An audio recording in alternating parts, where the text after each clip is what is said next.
A lot's been made of the issues regarding the cybersecurity of elections and whether or not we've done enough to protect our elections, both here local and at the presidential level. This was highlighted, of course, in an HBO documentary back in 2006, the Emmy-nominated documentary, Hacking Democracy. And the team behind that is back again, this time with Kill Chain, that is digging into a Finnish hacker and his attempts to travel around the U.S. to show how our election system remains quite vulnerable to cybersecurity threats and foreign influence. Take a look. In 2016, we know that Russian actors targeted state election systems. When people say no votes were changed, it misses the point. Imagine you go in and flip the digits of everybody's address. When you prevent people from casting a ballot, you've hacked an election. So joining us now is one of the filmmakers behind Kill Chain. Sarah Teale joins us live on the Google Hangout. And Sarah, I guess, it's weird to expect you to cover the same threat in two different documentaries, roughly, 14 years apart here when we look at it. But I guess this threat's not going away. Are you surprised that we haven't done enough? And what did you learn about how those threats still exist today?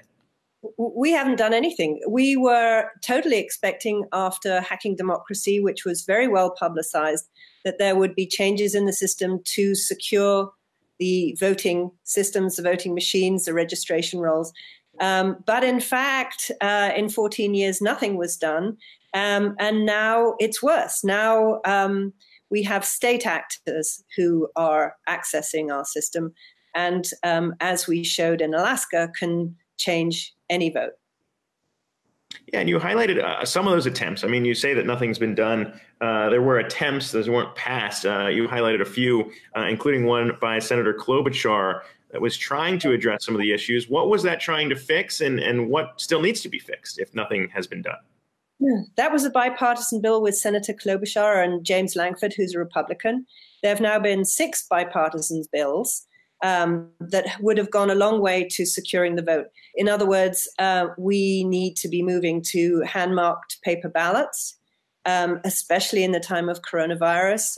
We need to look at mail-in ballots, or people being able to drop them off, and risk-limiting audits. If you don't double-check, you can't be sure that your vote wasn't hacked. So one way of doing it is to hand count a random percentage of the votes on paper to make sure that it's accurate.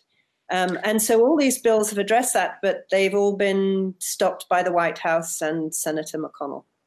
Yeah, I mean, you raised a good point in the documentary that these politicians are elected, so they don't necessarily want to admit that there are problems with our elections because it might look poorly on the fact that they were elected to office.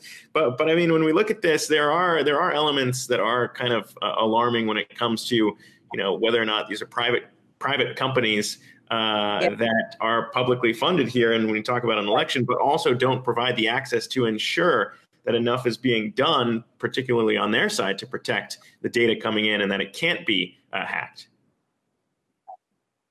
Right. No, you're right. They are private companies, but they are publicly funded.